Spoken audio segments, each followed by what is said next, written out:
मैं Sanjay Patidar coaching class में आप लोगों का स्वागत करता हूं। आज इस वीडियो लेक्चर में हम प्रश्नावली 4.2 के क्वेश्चन नंबर 4, 5 और 6 को करने वाले हैं। इसके पहले के सवाल हम पहले के वीडियो में कर चुके हैं। अगर आपने वो सवाल नहीं देखे हैं तो इसकी लिंक मैं डिस्क्रिप्शन में आपको दे दूंगा, वहां से जाकर आप पहले उन सवालों को सीखें, उसके बाद ही आगे के सवालों को करें। हम यहाँ पर सबसे पहले क्वेश्चन नंबर 4 करेंगे, उसके बाद 5 और 6 करेंगे। तो क्वेश्चन नंबर 4 को देखिए। क्वेश्चन नंबर 4 बच्चों बोर्ड एग्जाम के लिए बहुत ही इंपॉर्टेंट है, इसलिए आप वीडियो में अंत तक बने रहना। मैं इस सवाल को आपको बहुत ही इजी तरीके से कराने वाला हूं। तो आइए हम बोर्ड एग्जाम के लिए महत्वपूर्ण क्वेश्चन नंबर 4 को करते हैं। तो सबसे पहले बच्चों हम क्वेश्चन को पढ़ते हैं और समझते हैं इन्होंने क्या कहा है। इन्होंने कहा है कि दो क्रमागत धनात्मक पूर्णांक। बच्चों हमें ये लाइन को सबसे ज्यादा समझना है, उसके बाद तो हम बच्चों बहुत छोटी सी कहानी रहेगी, हम छोटी सी कहानी में इसे कंप्लीट कर लेंगे। इन्होंने कहा है कि दो क्रमागत धनात्मक पूर्णांक। दो क्रमागत धनात्मक पूर्णांक कहते किसको है, तो पहले हम समझे।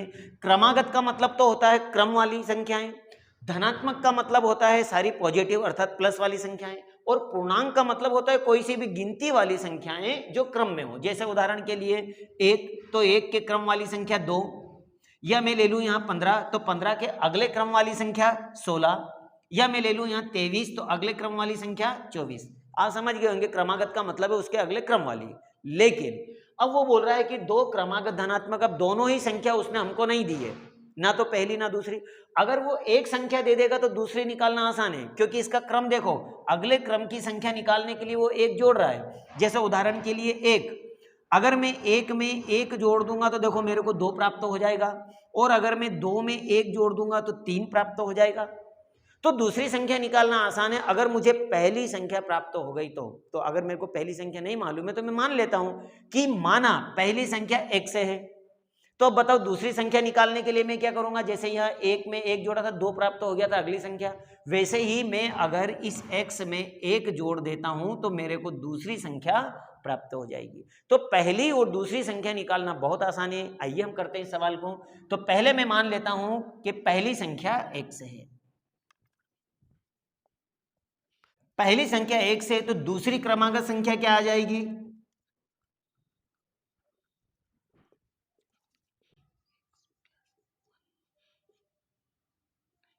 तो दूसरी क्रमागत धनात्मक संख्या हो जाएगी x + 1। बहुत आसानी से निकला। अब बच्चों अगर तुमने इतना कर दिया ना तो इसके बाद सवाल को करना आपको बहुत ही इजी रहेगा, क्योंकि क्या कहा उन्होंने कि जिनके वर्गों का योग 365 है, अगर मैं इन दोनों का वर्ग कर देता हूं तो इनका योग कितना हो जाएगा, 365। तो मैं लाइन लिख लेता हूं कि संख्याओं के वर्गों का योग कितना दिया इन्होंने, 365। इसका मतलब क्या हुआ, इसका मतलब यह हुआ कि अगर मैं इन दोनों संख्याओं का वर्ग कर दूं और दोनों को जोड़ दूं तो 365 आएगा। चलो करते हैं अपन इसे भी। तो x का वर्ग प्लस, क्योंकि योग बोला ना उन्होंने कि वर्ग करने के बाद योग करो, और हो जाएगा x + 1, इसका भी वर्ग कर दीजिए तो आपके पास में आएगा 365। बस इसके बाद तो बच्चों आप कर लोगे। क्यों, क्योंकि इस तरह के सवाल आपने पहले भी किए हैं। तो यहां पर देखिए एक हमारे एक आइडेंटिटी लगेगी, अगर वो याद नहीं किए तो एक बार और मैं लिख देता हूं। यहां पे लगेगा a + b का होल स्क्वायर बराबर a² + 2ab + b²। बस इस होल स्क्वायर को मैं इस आइडेंटिटी के थ्रू सॉल्व कर लेता हूं। तो अब मैं जमा लेता हूं इसको आइडेंटिटी के आधार पर। तो ये हो जाएगा x का स्क्वायर प्लस x का होल स्क्वायर प्लस 2 × x × 1 और प्लस 1 का होल स्क्वायर और बराबर हो जाएगा 365। ठीक है ना। अब यहां पर जहां पर होल स्क्वायर है हम इसका होल स्क्वायर कर लेते हैं और इसको हल कर लेते हैं, बड़े इजी तरीके से हो जाएगा। तो x का होल स्क्वायर प्लस इसको 2 बार लिखोगे तो ये हो जाएगा x² प्लस 2 एक कम, ये हुआ 2x प्लस 1 को 2 बार लिखकर गुणा करोगे तो 1 ही आएगा और बराबर हो गया 365। ठीक है ना। अब एक काम करते हैं, हम 365 का पक्षांतरण इधर ही कर देते हैं, तो ये -365 बराबर 0, ये ठीक रहेगा। ठीक है ना। अब यहाँ पर 1x और 1x क्या हो गया, 2x² प्लस ये हो जाएगा 2x और 365 में से 1 को घटाओगे तो -364 बराबर 0। अब बच्चों यहां पर हम इसे भी हल कर सकते हैं, लेकिन ये टफ पड़ेगा क्योंकि देखो यहां से 2 तीनों में कॉमन निकल रहा है, तो क्यों ना हम इजी करें। तो हम यहां से निकाल लेते हैं 2 को कॉमन। तो 2 को कॉमन निकालने पे आएगा x square plus x minus 2 एकम 2, 2 अट्ठी 16 और 2 दूनी 4 अर्थात 182। अब ये 2 यहाँ मल्टीप्लाई कर रहा है तो यहाँ डिवाइड कर लेगा, अर्थात x square plus x minus 182 बराबर 200। अब ये आइडेंटिटी हमारी तैयार हो गई, अर्थात द्विघात समीकरण हमको प्राप्त हो गई। अब ये द्विघात समीकरण को जैसा हम हर बार कर रहे थे ठीक उसी तरह से उन्हीं 2 नियमों को फॉलो करना है जो आपको बार बार बताता हूं मैं, है ना। तो पहला नियम मैंने क्या बताया था आपको, पहला नियम ये बताता हूं मैं कि पहली संख्या आखिरी में मल्टीप्लाई अर्थात 1 का मल्टीप्लाई 182 में करो जिसका मान आएगा 182। फिर दूसरा नियम 182 ऐसी टेबल लो जिसका फैक्टर करने पर हमारे पास 1 आई, लेकिन अब की बार भी 182 थोड़ा सा बड़ा है, तो आइए मैं रफ में इसके फैक्टर करके आपको बता देता हूं कि किस तरह से 182 के हम फैक्टर करेंगे। तो 182 के फैक्टर करके हम देख लेते हैं। तो ये जा रहा है हमारा 2 से, 2 इनम 18 और 2 एकम 2। अब ये चला जाएगा 7 से, 7 एकम 7, 2 बज गए, 7 या 21 और ये चला जाएगा 13 से एक बार। ये फैक्टर हो गए। देखो बच्चों ये तो बहुत छोटे से फैक्टर निकले हैं, इससे पहले तो हमने बड़े भी फैक्टर किए थे। तो यहाँ तो निकालना बहुत आसान है क्योंकि 13 को तो यहीं पड़ा रहने दो, ठीक है ना। ये रखा हमने 13 तो ऐसा कैसा ही, और इन दोनों का पेयर बना लो। तो यहां पर 7 के साथ 7 दूनी 14 हो जाएगा और मल्टीप्लाई में आ गया 13। अब 14 में से 13 को घटाते हो तो आपको एक इजीली प्राप्त होता है जो हमारा फैक्टर है। तो मैंने ये भी आपको निकालना बता दिया है, तो आप बड़ी आसानी से निकाल सकते हो कि 14 मल्टीप्लाई 13 और दोनों को घटाने पर प्राप्त होता है 1। अब इन्हें आप मिटा दीजिए रफ काम को ये। तो अब यहां पर हमने इसके फैक्टर निकाल लिए, अब आप इसके मान यहां पर उठा के रख दीजिए। तो आइए मैं इसको यहां कर देता हूं, मैं आइडेंटिटी मिटा रहा हूं, आप इसे याद कर लेना। तो अब मैं यहां लिखता हूं इसकी जगह पर एक्स स्क्वायर प्लस एक्स ऐसा कैसा ही, लेकिन 1 की जगह में क्या लिखूंगा 14 माइनस 13 ब्रैकेट बंद और माइनस 182 बराबर 0। अब यहां से ब्रैकेट सॉल्व कर लीजिए। तो एक्स स्क्वायर प्लस एक्स का 14 में गुणा करोगे तो 14x और प्लस माइनस माइनस 13x और माइनस 182 बराबर 0। अभी इनमें से निकाल लो कॉमन। तो यहां से x कॉमन निकलेगा तो x प्लस 14। अब यहां से माइनस कॉमन निकाल लीजिए और साथ में 13, क्योंकि 13 से जब इसको डिवाइड करोगे तो ये 14 बार डिवाइड हो जाएगा, ठीक है ना। आप 13 से इसको डिवाइड करेंगे तो 14 बार जाएगा ये। तो हमारे पास बचेगा x प्लस प्लस, क्यों, क्योंकि हमने माइनस कॉमन निकाला तो माइनस माइनस प्लस, ये हो जाएगा 14 बराबर 0। अब देखिए ये दोनों और ये दोनों ब्रैकेट देखिए दोनों इक्वल है, तो हम इन दोनों में से भी एक कॉमन निकाल लेते हैं, x प्लस 14 और एक बना लेते हैं हम जो बचा हुआ है x माइनस 13 बराबर 0। अब इसके बराबर 0 और इसके बराबर हम 0 कर लेते हैं, तो ये हो जाएगा x प्लस 14 बराबर 0, तो x बराबर माइनस 14। अब देखो ये तो बच्चों असंभव है। असंभव क्यों है, यहां पर आइए, इन्होंने क्या बोला है धनात्मक पूर्णांक, धनात्मक, और ये क्या आ गया ऋणात्मक, तो इसलिए मैं लिख सकता हूं इम्पॉसिबल। इम्पॉसिबल का मतलब है असंभव। असंभव इसलिए है क्योंकि इन्होंने बोला धनात्मक और ये निकला ऋणात्मक। चलो अगला मान निकाल के देखते हैं वो धनात्मक आता है कि नहीं आता है। x माइनस 13 बराबर हो जाएगा 0, पक्षांतरण कीजिए तो x बराबर प्लस 13।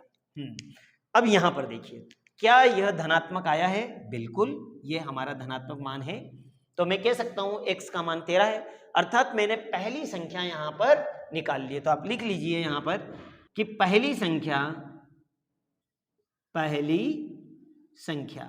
x बराबर आपने निकाली 13 है।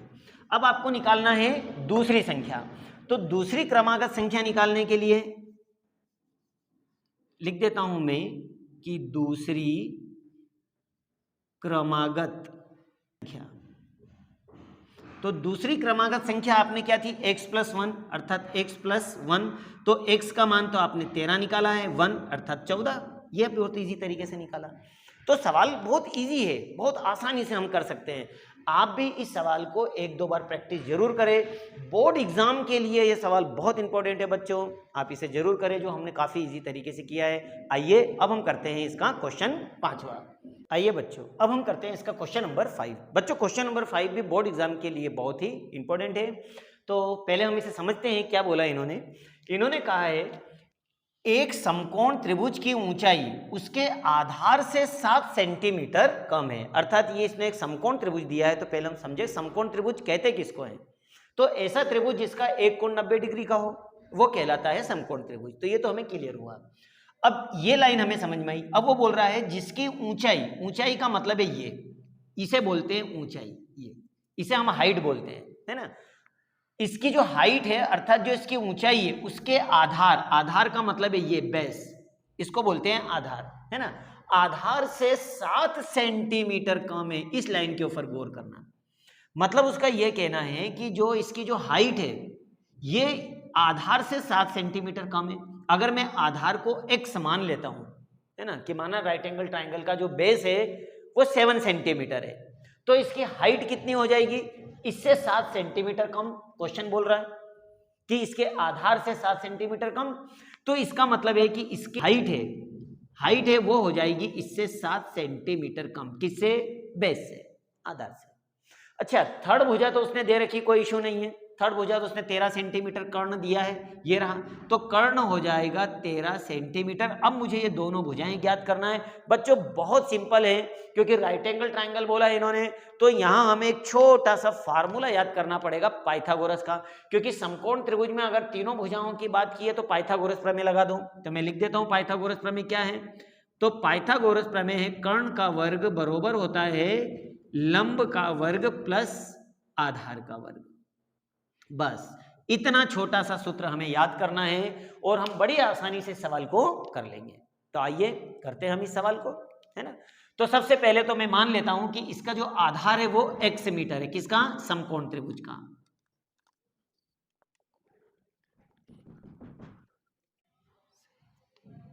तो मैंने मान लिया कि समकोण त्रिभुज का आधार x सेंटीमीटर है।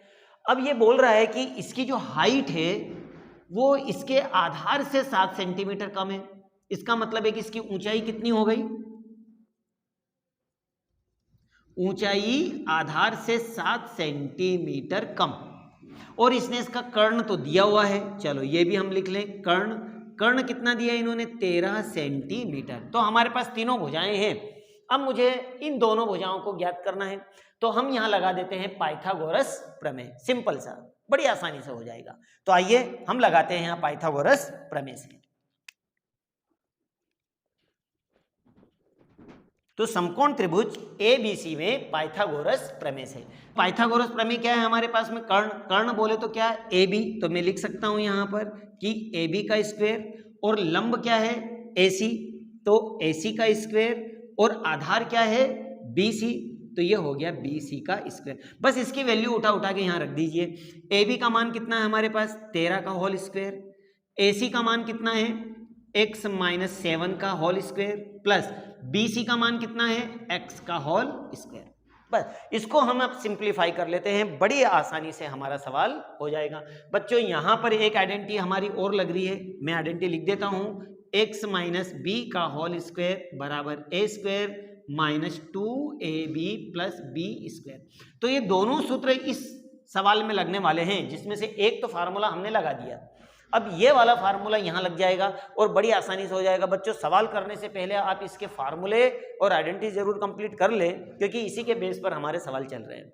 अब यहां पर इस आइडेंटिटी के आधार पर जब मैं जमाता हूं इसको, तो क्या हो जाता है, 13 को 2 बार लिखोगे तो 169 हो जाएगा, बरोबर x का whole square minus 2 multiply x multiply 7, और प्लस में हो जाएगा 7 का होल स्क्वायर। ये मैंने इस आइडेंटिटी के आधार पर जमा दिया, और प्लस x को 2 बार लिखोगे तो x स्क्वायर, इसको सॉल्व कर लीजिए।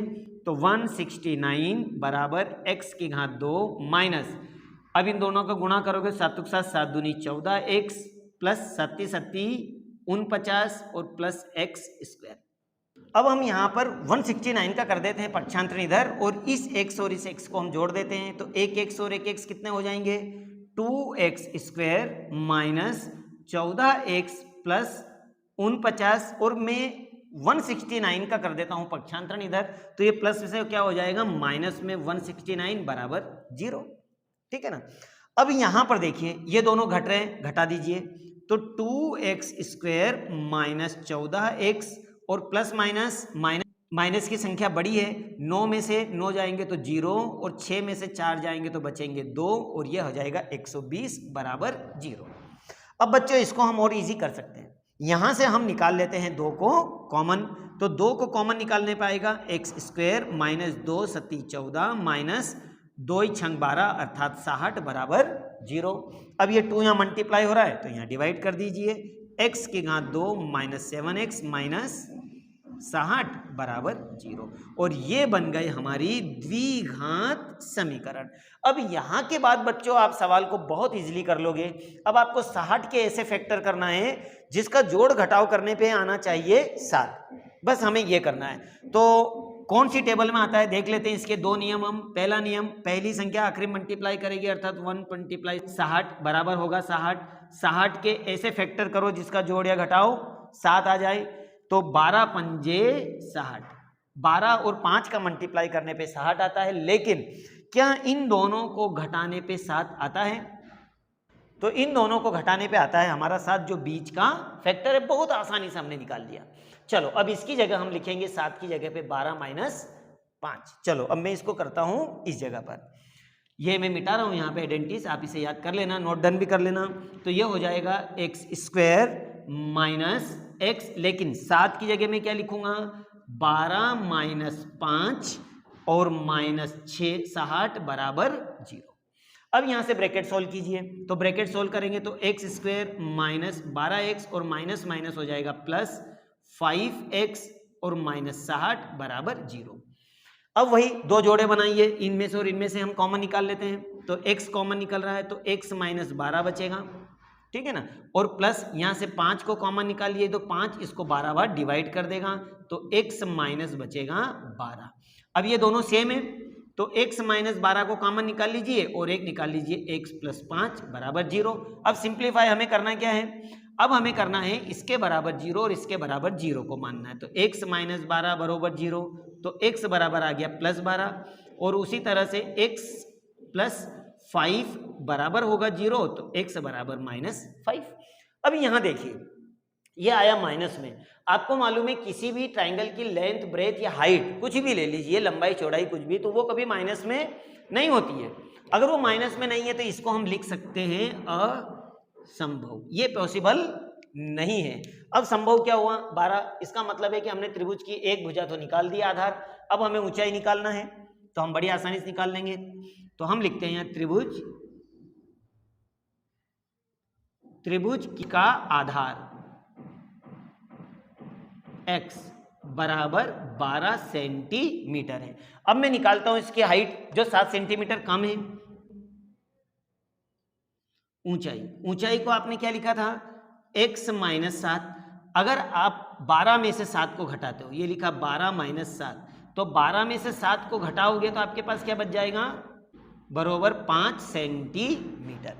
तो हम कह सकते हैं कि समकोण त्रिभुज में आधार जो है हमारा 12 सेंटीमीटर का है और उसकी ऊंचाई 5 सेंटीमीटर की, और यही दोनों भुजाएं हैं और यही हमारा आंसर है, जो हमने काफी इजी तरीके से इसको सॉल्व कर दिया है। तो आप इस सवाल को अच्छी तरह से कर ले, बोर्ड एग्जाम के लिए ये सवाल बहुत इंपॉर्टेंट है, बच्चों इसे 1-2 बार जरूर प्रैक्टिस करें। आइए अब हम करते हैं क्वेश्चन नंबर 6। आइए बच्चों अब हम करते हैं प्रश्नावली 4.2 का लास्ट सवाल, क्वेश्चन नंबर 6। बच्चों क्वेश्चन नंबर 6 देखने में हमें बड़ा दिखाई दे रहा है, लेकिन इस तरह का सवाल हमने उदाहरण नंबर 1 के प्रश्न नंबर 2 में किया था। सिर्फ अंतर इतना है कि यहाँ थोड़ी सी संख्याओं को चेंज किया है, बाकी सेम टू सेम सवाल वही है। तो आइए देखें क्या दिया है सवालों में। एक कुटीर उद्योग एक दिन में कुछ बर्तनों का निर्माण करता है। अब बर्तनों की संख्या नहीं दी है, वो हमें मानना पड़ेगी। एक विशेष दिन यह देखा गया कि प्रत्येक नग की निर्माण लागत उस दिन के निर्माण किए गए बर्तनों की संख्या के दुगने से 3 अधिक थी। यदि उस दिन कुल निर्माण लागत 90 रुपए थी, तो निर्मित किए गए बर्तनों की संख्या और प्रत्येक नग की लागत हमें ज्ञात करना है। अगर बच्चों मैं यहां पर निर्मित किए गए बर्तनों की संख्या अगर निकाल लेता हूं तो प्रत्येक नग की लागत भी मैं बड़ी आसानी से निकाल लूंगा। कैसे? क्योंकि इन्होंने क्वेश्चन में दिया है कि एक विशेष दिन यह देखा गया कि प्रत्येक नग के निर्माण लागत उस दिन निर्मित किए गए बर्तनों की संख्या के दुगने से 3 अधिक है। अर्थात जो निर्मित बर्तनों की संख्या है, अगर मैं निर्मित बर्तनों की संख्या को 1 मान लेता हूं तो प्रत्येक नग की लागत कितनी होगी? तो बर्तनों की संख्या के, ये बर्तन है हमारी, तो बर्तनों की संख्या के दुगने से अर्थात दुगने से 3 अधिक अर्थात 3 अधिक कर दीजिए तो ये आ जाएगी आपकी नग की कुल लागत। तो सवाल कोई टफ नहीं है, बर्तनों की संख्या को 1 मान लीजिए और प्रत्येक नग की लागत हमारी दुगने से 3 अधिक है अर्थात 2x + 3 हो जाएगी। सिंपल से सवाल हो जाएगा। तो आइए करते हैं अपन स्टार्ट। पहले मान लेते हैं बर्तन निर्मित किए गए बर्तनों की संख्या। तो अपन मान लेते हैं कि निर्मित बर्तनों की संख्या 1 से है। अब प्रत्येक नग की लागत क्या हो रही है? तो प्रत्येक नग की लागत है बर्तनों की संख्या के दुगने, तो बर्तन हमारे x है, इसका दुगना से 3 अधिक, तो यह हो जाएगी हमारे प्रत्येक नग की लागत। अब यहां पर क्या बोल रहा है कि उस दिन कुल निर्मित बर्तनों की लागत 90 रुपए थी। कुल निर्मित लागत, लागत का मतलब है कि अगर मैं इन दोनों का मल्टीप्लाई कर देता हूं तो यहां पर निर्मित किए गए बर्तनों की टोटल लागत 90 रुपए आ जाएगी। तो मैं लिख लेता हूं कुल निर्मित लागत, तो ये हो गई हमारी कुल निर्मित लागत। अब अगर इन दोनों का मल्टीप्लाई किसके बराबर होगा? 90 रुपए के, क्योंकि ये बर्तनों की संख्या और प्रत्येक नग की लागत, और बर्तनों की संख्या और प्रत्येक नग की लागत का मल्टीप्लाई करेंगे तो कुल निर्मित लागत आ जाएगी। तो प्रश्नानुसार हमारे पास में हो जाएगा x ब्रैकेट में 2x + 3 बराबर 90। बस अब हमें इसको सिर्फ ब्रैकेट को सॉल्व करना है, बड़ी आसानी से हमारी द्विघात समीकरण बन जाएगी और उस द्विघात समीकरणों को हमें गुणनखंड विधि द्वारा सॉल्व कर लेना है। तो आइए देखो किस तरह से होगा। इन दोनों का गुणा करेंगे तो ये होगा 2x², 2 का गुणा 3 में करेंगे तो 3x और इसका पक्षांतरण कर दीजिए तो बराबर 90। ये बन गए हमारी द्विघात समीकरण।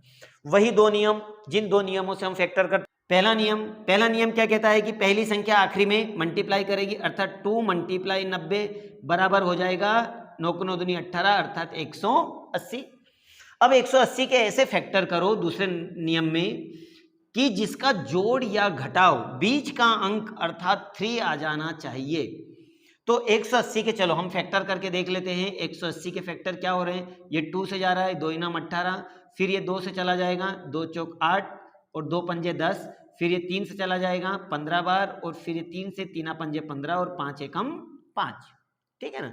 अब यहाँ हम जोड़े बनाते हैं तो जोड़े अपन इन दोनों का और इन दोनों का बना के देखें आता है कि नहीं आता। 3 × 3 = 6 और 6 × 6 = 2 हो जाता है 12 और 5 × 5 = 5 × 2 = 10 और 5 × 3 = 15। अब इन दोनों को घटा के देखिए, क्या 15 में से 12 घटते हैं तो 3 आता है? बिल्कुल आता है, मतलब ये फैक्टर हमारा बिल्कुल क्लियर निकल आया। तो बस इस तरह से हमें फैक्टर बनाना आना चाहिए। आइए करते हैं हम आगे सवाल को, क्योंकि हमने फैक्टर निकाल लिया है, ये रहा। अब इस 3 की जगह में क्या लिखूंगा? 15 - 12, हम बड़ी संख्या पहले लिखेंगे तो 2x² + x, लेकिन 3 की जगह हम लिखेंगे 15 - 12 - 90 बराबर 0। इसे मैं मिटा देता हूं हम, क्योंकि इसका काम हो चुका है हमारा। अब यहां से हम ब्रैकेट सॉल्व कर लेते हैं तो ये हो जाएगा 2x² + 15x और प्लस माइनस माइनस यहां से निकाल लेते हैं अपन 12x और -90 बराबर 0। अब निकालिए इन दोनों में से कॉमन, तो हम कॉमन यहां ले लेते हैं तो इन दोनों में से x कॉमन निकल जाएगा। तो x को निकाला हमने कॉमन, तो शेष क्या बच जाएगा हमारे पास? 2x + 15, ये हमारे पास शेष बच गया क्योंकि x को हमने कॉमन ले लिया। उसी तरह से यहाँ से माइनस, अब यहाँ से 6 को कॉमन निकाल लीजिए क्योंकि दोनों में से 6 कॉमन निकल रहा है, तो हम -6 को कॉमन निकालेंगे। 6 × 6 = 12, ये 2 बार चला जाएगा और माइनस कॉमन निकला तो माइनस माइनस हो जाएगा प्लस, और 6 से जब 90 को डिवाइड करोगे तो ये जाएगा 5 बार। अब ये दोनों देखो सेम है, अगर ये दोनों सेम है तो इनमें से कॉमन निकाल लीजिए और एक बना लीजिए बाहर से, मतलब x - 6 बराबर 0। बस इसके बराबर आप 0 मान लीजिए। तो 2x प्लस 5 बराबर 0, तो 2x बराबर -5, तो x बराबर हो गया -5/2। अब बच्चों किसी की भी बर्तनों की निर्माण लागत हो या बर्तनों की संख्या हो तो वो कभी भी माइनस में नहीं होती है, इसलिए हम लिखेंगे ये असंभव, ये पॉसिबल नहीं है। तो चलो अब अगला देखें, क्या अगला मान पॉसिबल आता है या नहीं आता है। अब हम ले लेते हैं x - 6 बराबर 0, पक्षांतरण करो तो x बराबर 6, ये बिल्कुल प्लस में आ रहा है, सही है। तो हम कह सकते हैं यहां पर कि निर्मित किए बर्तनों की संख्या कितनी है, 6 है। तो निर्मित किए गए बर्तनों की संख्या तो आ गई 6, लेकिन दूसरा क्वेश्चन उसने क्या पूछा था कि प्रत्येक नग की लागत क्या है, तो हम x का मान यहां रख के निकाल सकते हैं, है ना। तो प्रत्येक नग की लागत, तो प्रत्येक नग की लागत थी हमारे पास में दुगने से 3 अधिक, अर्थात 2 तो ऐसा कैसा हो गया, ये हो गया 6 और प्लस 3, 6 दूनी 12 प्लस 3 और 12 और 3 कितना हो जाएगा 15। तो हम कह सकते हैं कि प्रत्येक नग की जो लागत है वो 15 रुपए है और निर्मित किए गए बर्तनों की संख्या 6 है। तो यह हमने काफी इजी तरीके से इस सवाल को कर लिया है। तो बच्चों अब हम नेक्स्ट वीडियो में मिलेंगे जिसमें हम इन्हीं द्विघात समीकरणों को पूर्ण वर्ग बनाने की विधि से सॉल्व करेंगे और बहुत ही सिंपल तरीके से करेंगे। तो बच्चों बने रहे मेरे साथ में और इसी तरह गणित आप सीखते रहे। अगर आपको वीडियो अच्छा लगा हो तो प्लीज़ लाइक, शेयर और सब्सक्राइब चैनल को जरूर कीजिए। तो मिलते हैं अब हम नेक्स्ट प्रश्नावली में। Subscribe now and press the bell icon. Never miss an update.